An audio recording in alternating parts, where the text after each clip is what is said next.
Hola a todos, bienvenidos a Elemental, su podcast de libros. Mi nombre es Pedro y estoy acá con Santiago. Hola. Y esta semana vamos a ver Single Out, Solteros Señalados, que es una traducción complicada, porque Single Out es una, como dicen, una frase hecha en inglés que significa señalar, pero también el libro se trata de solteros, así que la gente de la imprenta mezcló ambas cosas al poner el nombre en español. Y es importante señalar que single en inglés es soltero, entonces es un juego de palabras entre señalar o tratar distinto a una persona y quedarse soltero. Porque eso es de lo que se va a tratar este libro. Este es un libro sobre cómo la gente soltera es discriminada y en especial cómo se compara a los solteros con la gente casada y los mitos que existen alrededor de las personas solteras. La autora se llama Bella De Paulo, que es una estadounidense que es profesora de la Universidad de California, Santa Bárbara, con un PhD o lo que en Chile llamaríamos una especie de doctorado en Harvard de sociología. Es una autora muy famosa en cuanto a que tiene distintas obras, varios libros distintos. Este es uno de ellos. Además, ha aparecido en los medios de comunicación en múltiples lugares, en casi toda la televisión estadounidense, CNN, shows muy famosos de algunas personalidades. Y fundamentalmente la forma a través de la cual nosotros accedimos a su libro fue a través de una charla TED que ella dio al respecto de por qué nadie te había dicho cómo, o esto es una traducción un poquito libre, cómo son los solteros. Esto es una de esas charlas TED de los países en específico y esta fue una charla TED dictada en Bélgica. Esta es una autora, nuevamente, que ha sido traducida a varios idiomas. El libro que nosotros vamos a comentar hoy día está en inglés, pero también está en chino, en coreano y en otros idiomas. El libro propiamente tal, que se publicó en 2007, consiste en un primer capítulo introductorio donde la autora ahí define todos los conceptos que va a utilizar durante el libro, como qué se considera realmente es una persona soltera, qué se considera estar en una relación, qué significa el solterismo y la matrimonía. Matrimania. Matrimonía. Que son los juegos de palabras que hace ella a lo largo del libro, que eran bien interesantes. Después el segundo capítulo habla de los estudios que se han hecho respecto a la vida en pareja, la vida como una persona soltera y cómo esos estudios están cometiendo graves errores estadísticos a la hora de realizarse o de presentar los análisis. Después de eso entraba al grueso del libro, que son los 10 mitos respecto a la gente soltera, y al final hay un llamado a la acción. Y con eso saltemos al libro. Me parece muy buena idea partir por el primer capítulo y exponiendo muy brevemente para todos aquellos que nos escuchan, para tener términos comunes. La autora define dos grandes términos. En primer lugar, lo que ella llama en inglés el singlism, o en que nosotros hemos traducido libremente a solterismo o estar soltero. Y en segundo lugar, la matrimanía, que es esta manía por el matrimonio. El singlismo, desde un punto de vista inicial, la autora dice, no es solamente aquellas personas que no lograron contraer matrimonio alguna vez en la vida, sino que también se consideran a los divorciados, a los viudos. Y los matrimaniacos o la matrimanía es aquella actitud que busca glorificar el matrimonio y las parejas por sobre las personas solteras. Y habiendo definido eso, entremos ya a conversar el primer capítulo. ¿Qué te pareció la anécdota sobre la historia del matrimonio? ¿Cuál de todas? Que el primer capítulo hablaba sobre de dónde venía y cómo había sido el matrimonio en otras épocas. El matrimonio está lleno de mitos, y no solo lo digo por las cosas que vimos en este libro, sino fuera del libro. No me acuerdo si acá era, por ejemplo, donde había visto de que los vestidos eran blancos por pureza, ¿era mentira? No. No, no era acá. Esa era otra charla que básicamente lo que hacían era revisaban varios reportes viejos de cómo eran los matrimonios hace 150 años, y lo que pasaba era que el blanco era caro, así que la gente muy rica tenía vestidos blancos, la gente normal se vestía formal, pero dentro de lo que podía. Entonces era un signo, como un símbolo de estatus vestirse de blanco en un matrimonio. Mira. A mí me gustó mucho, en el primer capítulo, la autora habla de que antiguamente el matrimonio no estaba relacionado con el concepto del amor, sino más bien con otras cosas, con otras ideas. Y me gustó mucho cómo aterrizaba el concepto del matrimonio en el tiempo. La autora explicaba, me gustó harto la parte donde la autora explicaba que en el pasado generalmente las personas se casaban por conveniencia, por herencia, por estabilidad, para poder mantener una buena familia. Y el amor era visto, de hecho, lo contrario como algo positivo para un matrimonio, sino que llevaba a los celos el amor, llevaba a las infidelidades, llevaba a las pasiones. Entonces, me parece muy interesante cómo esta visión como universal que existe hoy en día de que el matrimonio va de la mano del amor es una concepción súper, súper moderna. Y no solo moderna, sino romántica. O sea, viene del romanticismo, la idea de que había algo detrás de estos ritos que la gente hacía una y otra vez. Y, y también como del folclore, de los héroes de caballería que iban a buscar a las princesas en este acto noble. Pero la vida cotidiana era bastante más práctico. La gente era más práctica. De hecho, por eso funcionaban también los matrimonios arreglados. Mm. La gente no buscaba digamos, por razones psicológicas el amor, sino más bien las familias acordaban que una unión con tal y tal familia era mucho más eficiente a largo plazo. Sí. Aunque no quiero llegar al extremo de que la gente no se quería en esas épocas, porque tampoco siento que la autora haya hecho esa afirmación, sino que ha sido un análisis muy histórico de entender que las culturas de otras épocas no tienen los valores de esta, y que estamos cometiendo un error cuando proyectamos, o más que cometiendo un error, estamos confundiendo la realidad con la ficción. Y no estamos entendiendo que en Corazón Valiente, cuando William Wells va a vengar a su señora, eso es una película. No es la realidad. No había ese concepto de el amor de tu vida. Eh, Otro como concepto importante que el autor habla en este capítulo, la autora en realidad, podríamos decirle Bella.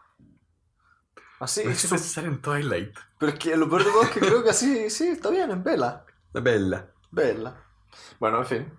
Ella hablaba de que hoy en día existe un fenómeno que es la creencia de que el matrimonio tiene un valor transformativo. Que las personas que contraen matrimonio se transforman y mejoran como personas. Son más felices, son más saludables, están mejor cuidadas, etcétera, etcétera. Yo diría que o el gran prejuicio que la autora intenta combatir a lo largo del libro. Esta es la parte que siento que, entre comillas, me faltó en el libro, pero solo por un tema de interés personal. Que muchas de las cosas que la autora habla y los mitos que ataca, uno puede encontrar mucho la fuente en lo que sería la cultura popular.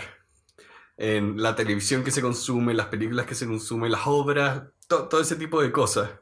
Y como todas las comedias románticas, por más buenas o malas que sean, siempre son una cruzada para terminar casándose. Las comedias románticas, sí. Sí.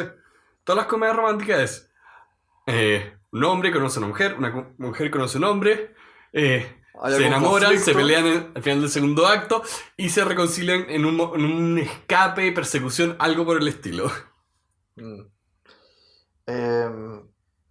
Y de hecho, la autora también precisaba un punto, y en esto sentí que ella es pro matrimonio homosexual.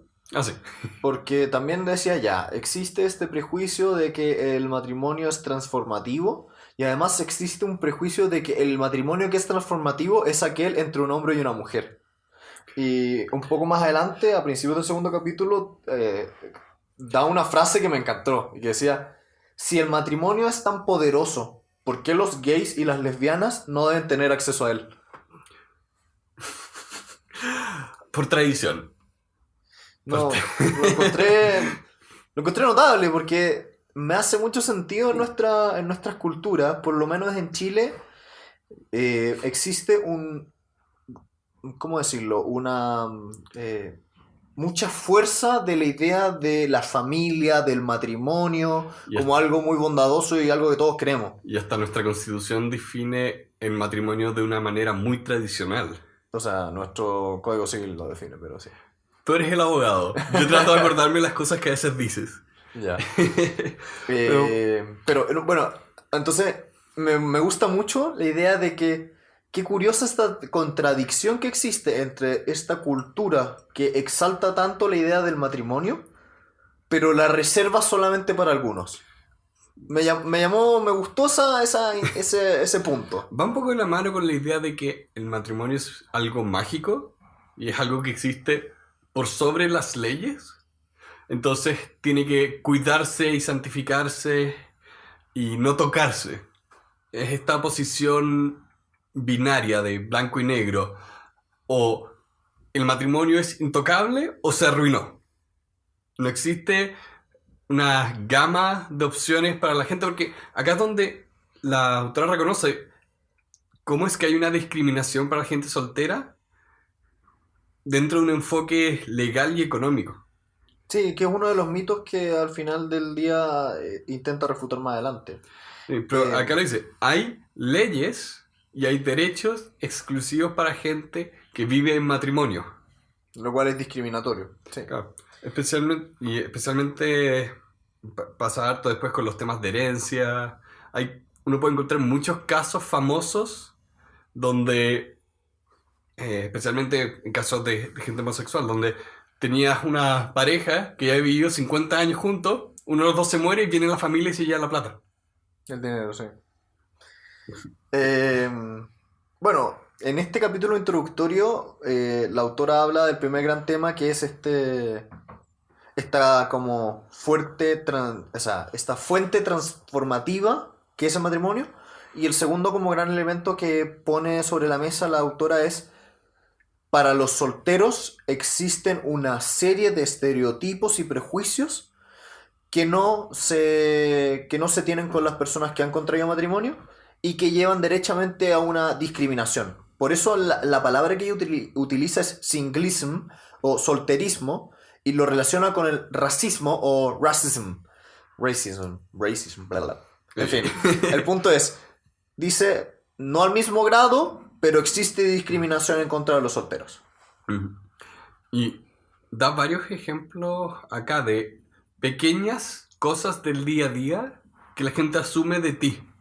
Entonces, ahí la autora especifica varias discriminaciones del día a día como si tú eres un hombre, nunca has tenido una relación con una mujer, la gente empieza a asumir que eres gay. Si eres una mujer y no estás casada y empiezas a acercarte a los 30, te empiezan a molestar de cásate, tienes que tener hijos, porque se te va a pasar la cuenta. Ahí ella le decía, esa idea que le meten en la cabeza a muchas mujeres de que tú tienes un periodo entre tus 20 años y tus 30 años para tener hijos. De hecho, yo creo que una pregunta se puede hacer que demuestra muy bien la cantidad de prejuicios que existen contra los solteros. Y es, si tú piensas en una mujer que nunca ha contraído matrimonio ni ha tenido una relación estable de 50 años, ¿qué piensas? Y ahí es cuando todos los prejuicios se notan. Claro, porque uno... Porque, de hecho, la autora también dice, este prejuicio es más fuerte con las mujeres que con los hombres. Sí. Pero yo creo que con esa frase demuestra el punto la autora. Dice, todos tenemos un prejuicio dentro nuestro. Para mí fue una experiencia bien interesante durante el libro darme cuenta también esos prejuicios que yo también estaba cometiendo inconscientemente, que era con cosas como la que acabas de mencionar, que no lo había pensado, pero mi respuesta automática salta a eso, salta a, oh, no, está soltera a los 50 años porque algo pasó. O tiene algo malo. Y es que ni siquiera era tener algo malo, es algo no pasó.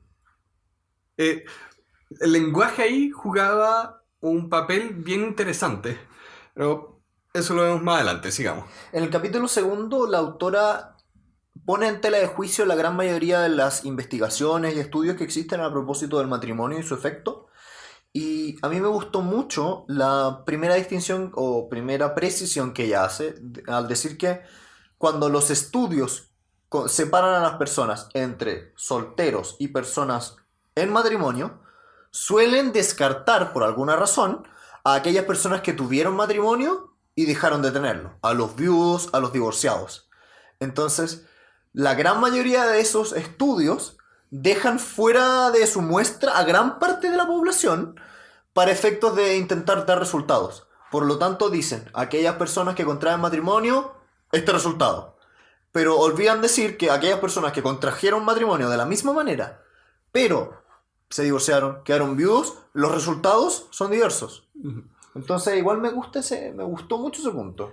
Hay un libro que podemos leer más adelante que se llama Cómo nunca equivocarse con matemáticas, que trata todos estos casos que uno cuando ve los estudios, si no está acostumbrado o si no está entrenado, no va a pensar de cómo a veces uno selecciona un resultado, incluso sin querer, al determinar cuál va a ser la población que tú vas a estudiar. Entonces en esta parte, claro, tenías un subconjunto de personas que afectaban los resultados finales que no se estaban considerando.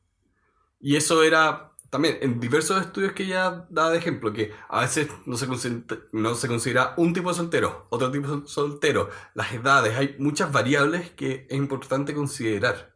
También Porque, otra variable muy buena era que la gran mayoría de los estudios eran en un corto periodo de tiempo y que a largo plazo la gran mayoría de las conclusiones variaban un poco. Por lo tanto, no eran tan creíbles las conclusiones a las cuales llegaban. porque ocurre que acá es donde encuentro que ella mejor demuestra el mito de que el matrimonio es transformativo. De que cuando las personas se casan o son más felices o son más infelices, que mucho de lo que determina si eres más feliz antes o después de un matrimonio no es el matrimonio. Venía desde antes, venía de la relación simple en pareja.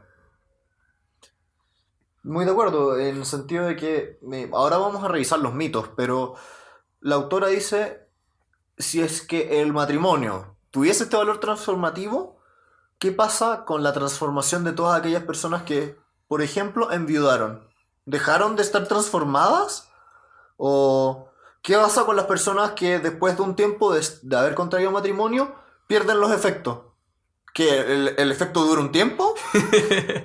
¿Qué pasa con las personas que llevan 4 divorcios? ¿Que los transformaron 4 veces? En fin. Tuvimos 5 personas en una vida. Sí, sí. En fin. ¿Te parece revisamos los mitos, no? Vamos a los mitos. La autora básicamente lo que hace en la segunda y grueso del libro, la segunda parte del libro y el grueso del libro es enumerar capítulo por capítulo un mito o prejuicio que se tiene sobre un soltero y discutirlo. El primero de esos mitos es la gran maravilla de las parejas, los que están casados o tienen un matrimonio saben mejor que los solteros. En este sentido, ¿cuál es el prejuicio? Es Cuando una pareja decide por ti, si es que tú eres una persona soltera. básicamente nosotros vamos a salir a comer o almorzar a algún lugar y no te vamos a invitar a ti, tercero, que eres soltero, debido a que yo sé que tú te vas a sentir mal. Claro, que es distinto, que no, es distinto decir que una pareja no puede salir sola, sino que cuando tienen la oportunidad de invitar a alguien, no invitarían a una persona soltera. Que es algo que no nos pasó. Por ejemplo, el fin de semana pasado fuimos al cine, yo era el único soltero, tú estabas con tu novia, que acá en Chile le decimos polola, y otro amigo que también fue con su novia. Bueno, y el prejuicio que ella dice es que existen muchas parejas que al momento de invitar a otra persona prefieren invitar parejas y no solteros porque, este es el prejuicio o el mito, nosotros las parejas sabemos mejor que el soltero que él se va a sentir mal. Y eso es un prejuicio muy grande porque presupone que tú te vas a sentir de una manera que yo creo que tú te vas a sentir. Y de ser así, ¿cómo por ejemplo una persona soltera podría tener amistad con gente en pareja? ¿sí? No funcionaría. Y acá encontré que estaba la fuerza del argumento, es que eso aísla. Si tus amigos y amigas empezaron a tener relaciones y te dejan de invitar, ¿qué haces? ¿Qué haces solo en tu casa y nadie te va a llamar, nadie te va a invitar porque piensan por ti? Oh, va a estar incómodo. De hecho, la autora dice que cuando las personas ya empiezan a tener hijos, empiezan a reservar las salidas para salir con otras parejas. Y en el caso de invitar a un soltero, tienden a invitarlo al hogar o a lugares menos costosos. Y yo creo que he visto ese tipo de comportamientos en Chile. Yo siento que ese mito lo he visto en la realidad. En ese sentido, me gusta cómo ella refuta el mito y dice, fíjense cómo ustedes están haciendo un prejuicio sobre cómo esa persona se siente. Y como refuta diciendo, las personas solteras están felices de ver a sus amigos, están felices de encontrarse con esas parejas, quieren ir voluntariamente, están dispuestos a ir. Ustedes los están privando de esta oportunidad. La gran lección acá es pregúntenle a las otras personas porque la decisión no puede estar en tus manos. Si tú vas a decidir por alguien más, tienes un problema. O mejor dicho, ahí está el problema. El segundo gran mito que la autora explora es la idea de que los solteros solamente tienen una sola gran idea en la cabeza. Y es encontrar una pareja, una novia, un novio. Y acá están todas las películas de comedia romántica. A mí me gustó mucho la ejemplificación que hacía la autora respecto de la frase para solteros. Donde si es que existe, por ejemplo, una noche de fiesta para solteros y una persona va a esa fiesta, no va a encontrar un lugar donde la gente quiere ser soltera, sino todo lo contrario. Va a encontrar un lugar donde la gente quiere emparejarse. Claro. O sea, ¿hace sentido que que ese tipo de lugares existan? No obstante, sigue siendo divertido que existan. Y que también existe esta idea generalizada de que toda persona soltera quiere dejar de estar soltera. Y eso es nuevamente un prejuicio. Hay muchas personas que felizmente no quieren una pareja. O personas que pasan, a mí me ha pasado, pasar por periodos importantes donde tú objetivamente quieres estar soltero. Cuando acaba de terminar una relación que te dejó agotado emocionalmente. Y prefieres estar soltero. ¿Sí? Y el prejuicio está en, no, esta persona está soltera, por ende tiene que estar buscando pareja. Acá creo que es donde hablaba, como es un tema en especial para las mujeres bien complicado porque la sociedad las juzga de la manera que...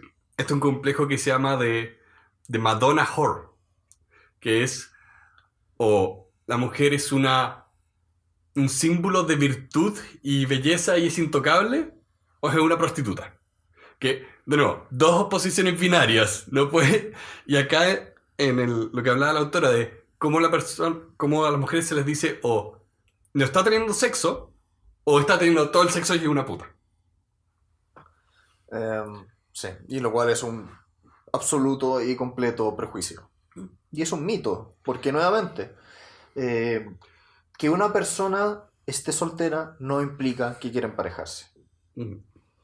Eh, No implica nada, ese es un poco el punto que creo que quería hacer Bella acá, que no podemos pensar por las otras personas o pensar cuáles son sus intenciones en un minuto de no estar en una relación seria. Avanzando un poco, el tercer mito es que existe una especie de aura negativa en torno a ser soltero y existe un prejuicio o un mito también de que las personas que son solteras viven una vida trágica, miserable y solitaria. Y nuevamente, el elemento de culpa es muy fuerte. Las personas tienden a pensar en una mujer de 45 años que nunca se ha casado como una persona que vive una vida trágica, solitaria. Claro. Y no se imaginan que, por ejemplo, puede ser una persona con una vida muy rica en amistades, con una vida muy rica laboralmente o una vida muy rica en intereses. Acá habla mucho como, de hecho, las mujeres mayores son por lo general las que tienen más amigas y tienen una muy buena vejez en comparación a los hombres. Porque también decía el tema de quién estamos hablando cuando pensamos que si estás soltero vas a estar triste, cuando si estás casado, o tú te mueres antes, o tu pareja se muere antes, pero uno de los dos va a terminar solo. Y eso no necesariamente es el fin del mundo. De hecho, la autora un poquitito más adelante, Vela, en un par de capítulos más adelante, hablaba de lo que tú comentas respecto de que el prejuicio de que las personas solteras son más solitarias se demuestra totalmente falso cuando uno estudia a las personas que enviudaron y las personas que siempre fueron solteras. Porque las personas que siempre fueron solteras tienden a ser mucho menos solitarias y tener redes de apoyo y de amigas mucho más fuertes que las personas en pareja. Uh-huh. Entonces los viudos o las viudas muchas veces efectivamente están mucho más solos porque solamente tenían a una persona que los rodeaba. Y acá, para terminar un poco este mito, encuentro que esto pasa mucho donde las personas tratan de encontrar una razón para explicar algo, donde no necesariamente tiene que haber una razón para explicar algo como causa-efecto. O la misma. Exacto, y acá cuando ella habla de la culpa, tiene que haber un problema en la persona por la cual no logró el objetivo de emparejarse. Y ahí utilizan adjetivos calificativos como que es neurótico, es trabajólico, es depresivo, etc. Sí. El siguiente mito es que existe un prejuicio respecto de que las personas solteras son muy egocéntricas, que son como una especie de niño que es constantemente inmaduro y preocupado de sí mismo y que no existe nada más en la cabeza de un soltero que dedicarse a los juegos o a nada muy Claro, trascendente. la idea de que el soltero es hedonista, es Barney de Cómo conocí a tu madre. Me gustó, bueno, sentí que la autora más adelante en otros capítulos cita varios casos de personas solteras muy exitosas y yo creo que en esos ejemplos se demuestra mejor su punto, de que muchas veces hay personas que son genuinamente, por ejemplo, filantrópicas o preocupadas del prójimo o derechamente mejorando el mundo. Por lo tanto, no es que sean inmaduros, todo lo contrario, son muy maduros. No es que estén solamente egocéntricamente preocupados de sí mismos, sino que están constantemente preocupados del prójimo.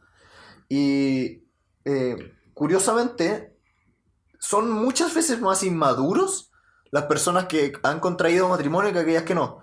Ejemplos muy concretos. Aquellos hombres que, por ejemplo, no saben cocinar o no saben lavar la ropa. O mujeres que no saben cambiar un mueble o arreglar algo. Que son prejuicios propiamente tal que se tiene de los solteros, pero que en realidad son más reales en los matrimonios. Porque cuando puedes dividir las tareas no tienes que aprender ciertas cosas. Me recuerda mucho, hay un inversionista que se llama Warren Buffett, que es uno de los mejores inversionistas del mundo. Y leí su biografía y contaban que este tipo era una persona que se casó muy joven, salió de la casa de su madre a llegar a la casa de su esposa y el sujeto es uno de los inversionistas más brillantes de toda la historia, pero no sabe cocinar un huevo. Y se muere si vive solo. Mi abuelo, que es acá en Chile el Premio Nacional de Medicina, terminó comiendo puré de papas frío porque no sabía cómo calentarlo en el microondas. Expresión máxima de una persona brillante, pero que contrajo matrimonio y realmente inmadura en algunos temas. Es que acá de nuevo estamos hablando de esta idea de que el matrimonio transforma a la gente y si te casas, ahora eres una persona generosa y que piensa sobre los demás.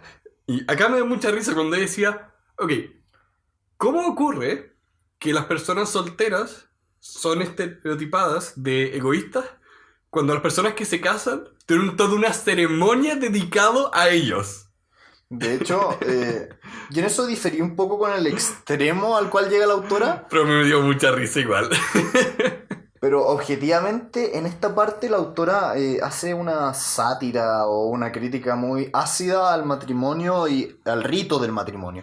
Y en Chile pasa mucho, de que gastan muchos, en Chile son millones de pesos, en otros lugares son miles de dólares. Yo he visto las estadísticas incluso fuera del país y los matrimonios se han ido cada vez convirtiendo en eventos cada vez más masivos, cada vez más caros, cada vez más extravagantes realmente.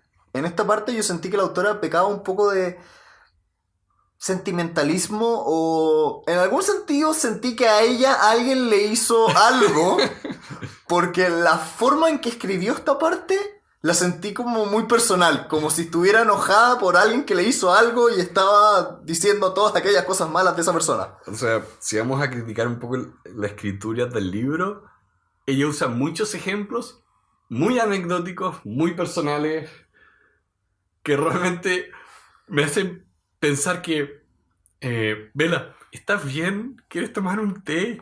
Calmémonos un poco, después sigues escribiendo.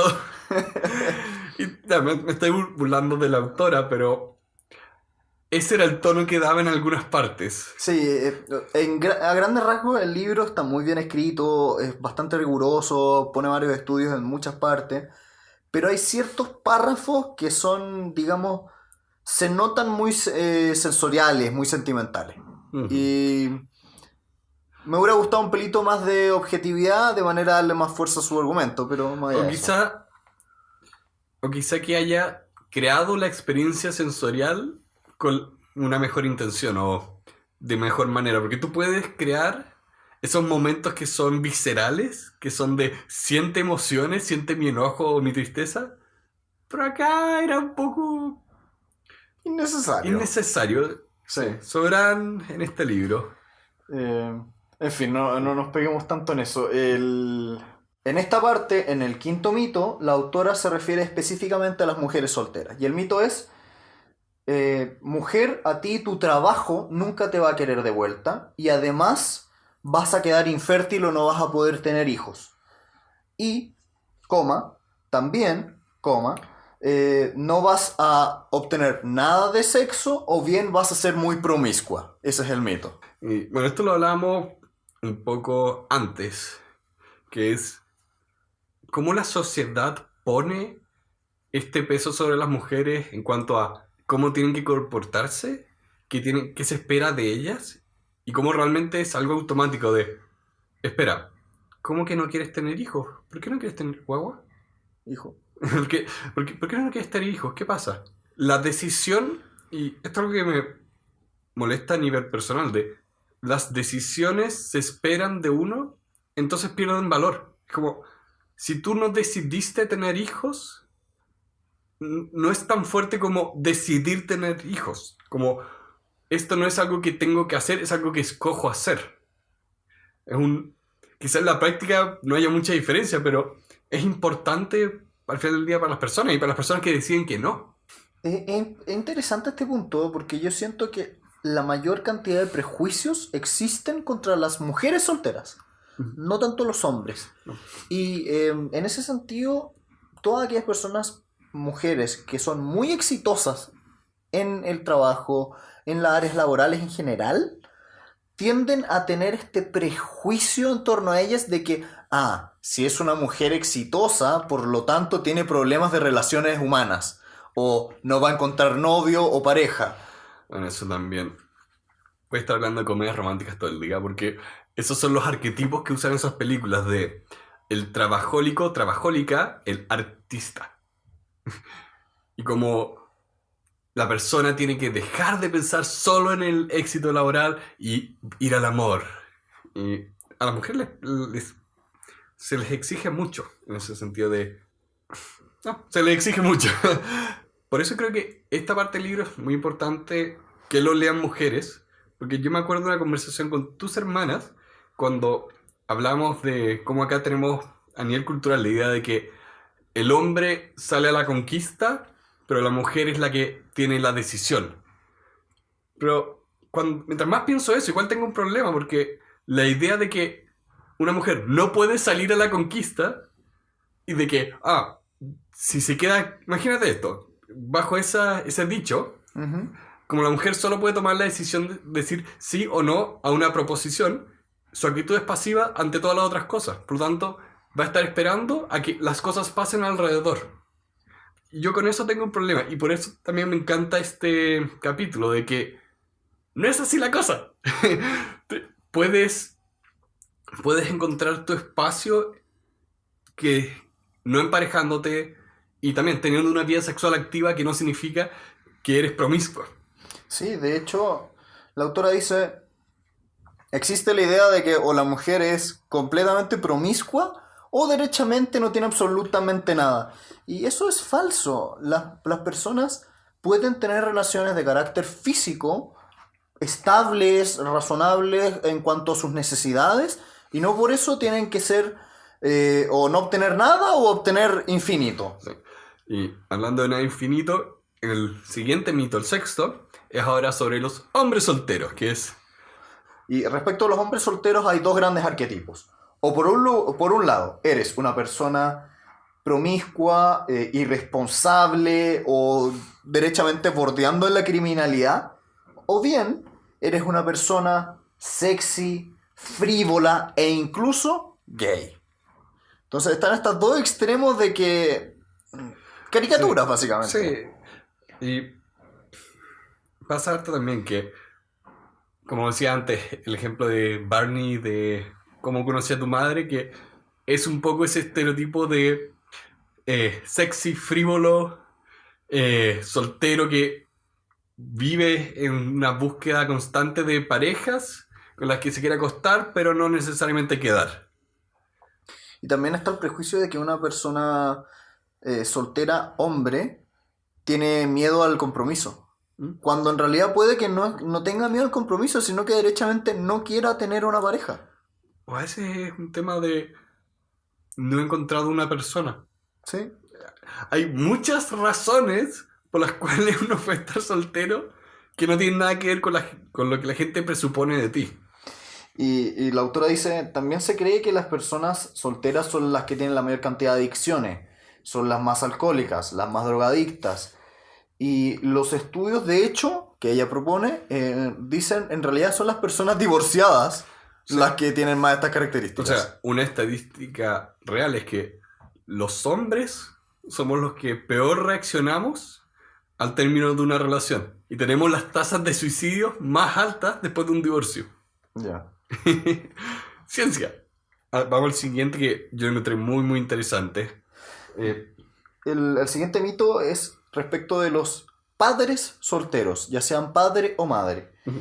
Y el mito es que si es que tú eres un padre o madre soltera, vas a tener hijos que van a estar derechamente condenados. Doom. Doom es la palabra. Yo siento que yo viví en carne propia este prejuicio. La idea de que si tú eres hijo de una madre divorciada, vas a ser un drogadicto, vas a ser el peor de la clase, no vas a ser una persona exitosa. Y a veces estas mismas cosas son profecías autocumplidas. Porque dentro de nuestro mismo curso está uno de nuestros compañeros que también sus padres se divorciaron en su minuto. Nuestro colegio a él lo expulsó. Y y ahí pasa esto de profecía autocumplida. Claro que el niño va a terminar peor que el resto porque le acabas de quitar toda la red de apoyo y estabilidad. ¿En qué minuto va a ser, digamos, una persona normal si es que hemos creado un entorno de anormalidad alrededor de estas personas? Y es muy hostil. Muy hostil. Muy hostil. Yo me acuerdo haber personalmente recibido comentarios de personas adultas que me comentaban que yo iba a ser un fracaso en la vida.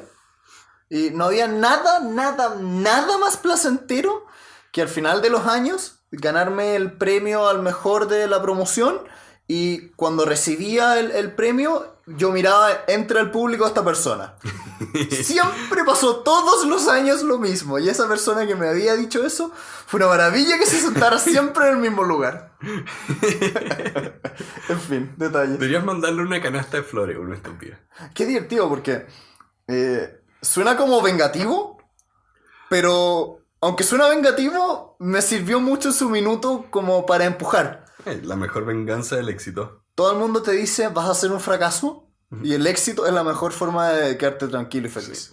Bueno, acá ya para ir acelerando un poco las cosas, lo único más que toqué este capítulo que encontré muy bueno era respecto al lenguaje, como las personas hablamos de padres y madres solteras y no de padres y madres.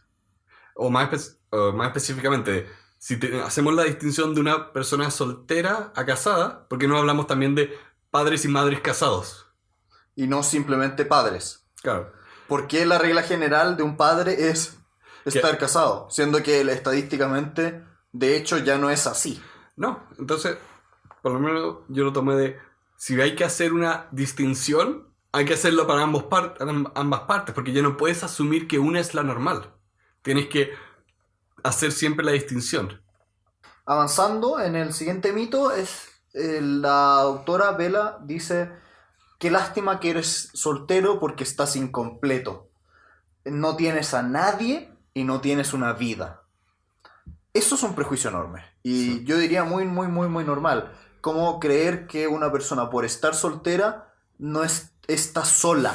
Sí, y esto también es un arma de doble filo, porque pone unas expectativas sobre las otras personas en el momento de tener una relación seria. Es como que yo esperé encontrar a la mujer de mi vida y que me va a tomar y me va a transformar en otra persona y todo va a ser mágico y voy a buscar entonces, ¿qué pasaría? Yo voy a estar buscando siempre una pareja que la gran gracia que va a tener es que me va a transformar. Cuando eso no es real. Si bien una pareja te puede transformar, también así las buenas amistades, las buenas relaciones, los buenos mentores. Cualquier buena influencia en tu vida es buena. De hecho, la autora dice, muchas veces está la idea de que los solteros no tienen familia. Y cuando a una persona le preguntan, ¿tienes familia?, tiende a esperarse una respuesta estándar de sí, tengo una mujer a mi lado y tanta cantidad de hijos, o viceversa, un hombre a mi lado. Y no pueden responder, por ejemplo, sí, tengo 5 hermanos o tengo 2 padres, siendo que es igualmente familia. A ver, si vamos a los temas personales, ayer yo tenía un sobrino acá. ¿Y es familia? Sí, es familia. Estuve todo un día cuidando a un bebé. Y la segunda parte del mito es que tu vida está incompleta o derechamente no tienes una vida fuera del trabajo. Que los solteros que están muy preocupados de su éxito laboral no tienen nada mejor que hacer fuera del trabajo. Y nuevamente, un prejuicio muy grande. Y me gustó la parte como ella decía que esto se traducía mucho en políticas laborales. Como dentro de un mismo lugar de trabajo era habitual ver que las personas que tienen una pareja e hijos pueden irse antes o no hacer turnos fines de semana o horas extra en comparación con los solteros. Ella hace un muy buen análisis en cuanto a analizar los impactos sociales, familiares, económicos. Analiza de manera muy global este tema de dónde impactan todas estas cosas y también cuántas formas toman estos mitos. El siguiente mito es: qué lástima que estás solo porque vas a envejecer solo, vas a morir solo y probablemente nadie te va a encontrar muerto por semanas. Me acuerdo hace unos cuantos años cuando salió una noticia de una señora que en su casa se estaba comiendo el colchón porque sus hijos la habían abandonado. O sea, esa señora se casó y terminó sola porque los hijos no fueron buenos hijos.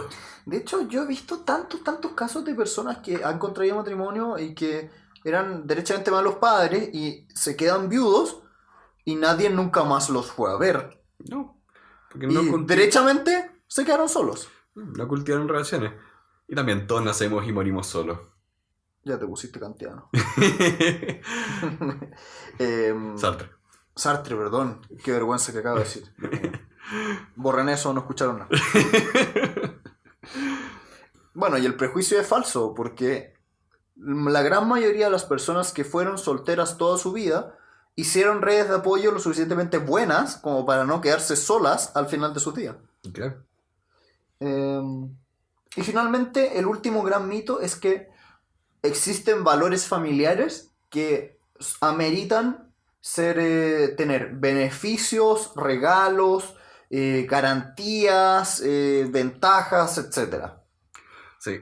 Acá encontré que ella daba varios ejemplos que, si bien era cierto, había una discriminación ante las personas solteras, también había varias justificaciones económicas desde el otro lado. Sí. Especialmente cuando hablaba de ¿por qué hay 2x1 para las parejas? Porque el hotel está tomando 2 personas de una. Le conviene. Sí, de hecho es una atracción de un segundo cliente, no es porque sea soltero o casado. Sí. Pero igual habían algunos ejemplos que eran buenos. Sí, no. Había un ejemplo muy bueno que a mí nunca se me hubiera ocurrido, que era que había hecho un estudio respecto a las personas solteras que buscan arrendamiento de inmuebles. Eso me encanta. Y que a los solteros les cuesta más que a las personas con una pareja conseguir arrendamiento de inmuebles. Eso me pareció curioso.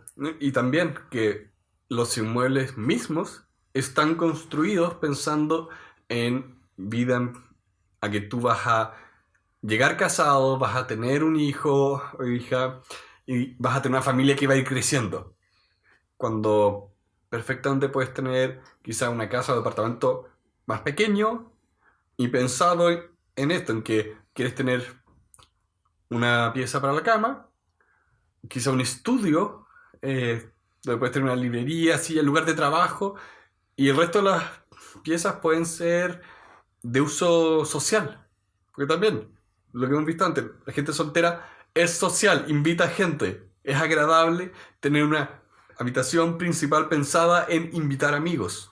Y finalmente, el llamado a la acción de la autora de los últimos, yo diría, 3 capítulos, me pareció bueno. Me pareció bueno porque, en primer lugar, dice: es entendible que las personas tengan estos prejuicios por una razón súper sencilla, porque ellos no saben que los tienen. Porque está tan imbuido en la cultura social que no se dan cuenta que hacen estas distinciones entre personas con matrimonio y sin matrimonio. O sea, ¿cómo uno puede esperar que una persona no piense que la máxima en la vida sea tener una pareja cuando todo el entretenimiento que consume gira en torno a emparejar personajes? Igual me gustó porque... Que Hermione sí tenía que quedar con Harry. Amén. Que Ron Weasley debería haber muerto. Igual me gustó porque dice: existe este prejuicio social de que el camino único es contraer matrimonio, tener hijos y mantenerse casado. Y siento que es un prejuicio tan grande. Y es tan poco cuestionado. En esto acierta muy bien la autora. Sí, de cómo es... Bueno, es que eso es la base de todos los prejuicios. Es que nadie los cuestiona.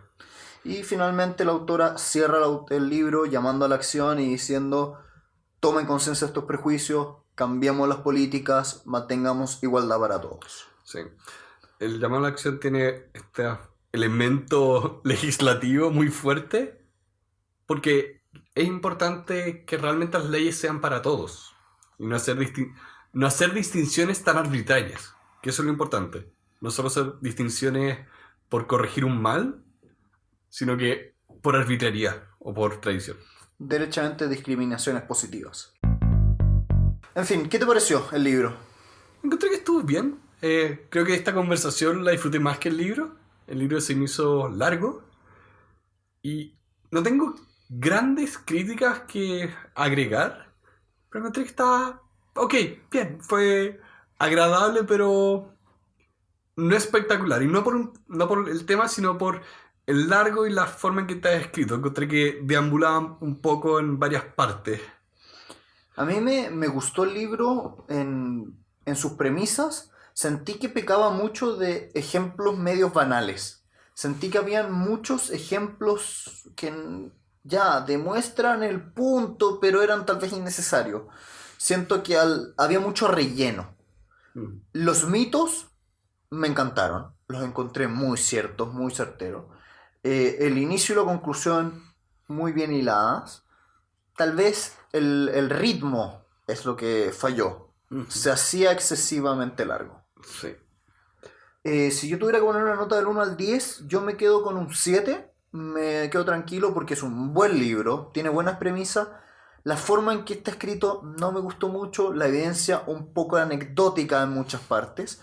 Y sentí este dejo más o menos de resentimiento en muchas partes, que lamentablemente creo que le quitan un poco el valor al mensaje. Yo en ese sentido me quedaría con un 6, que para mí es como, está bien el libro, está bien. No encontré que...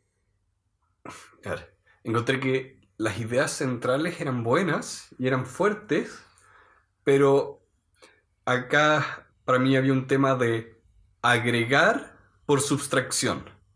Saquen páginas, saquen ejemplos, hagan que esto sea un libro de 200 páginas nomás.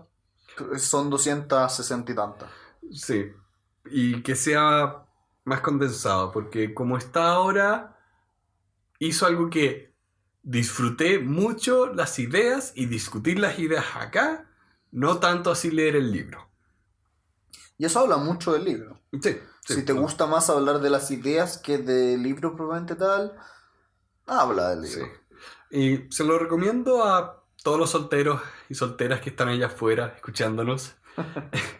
Y también a las personas que estén con una pareja, estén en una relación ahora, porque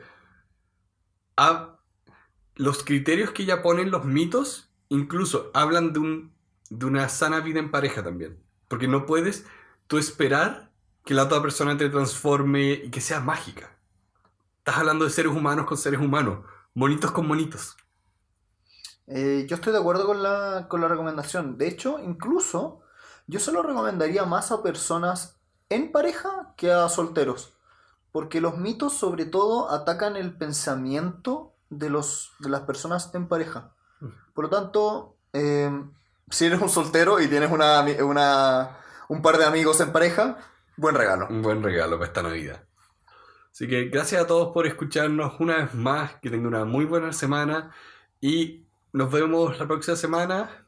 Muchas gracias a todos aquellos que nos escuchan. Y nuevamente, un gusto compartir el club de aprendizaje que estamos armando con mi querido Pedro. Que esté muy bien. Hasta luego.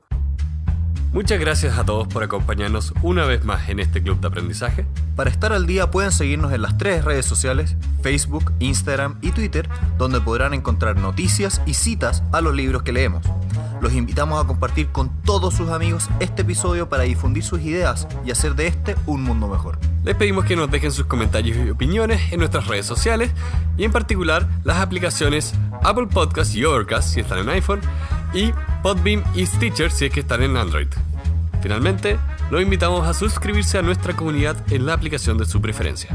Muchas gracias a todos aquellos que forman parte de este club de aprendizaje. Que estén muy bien.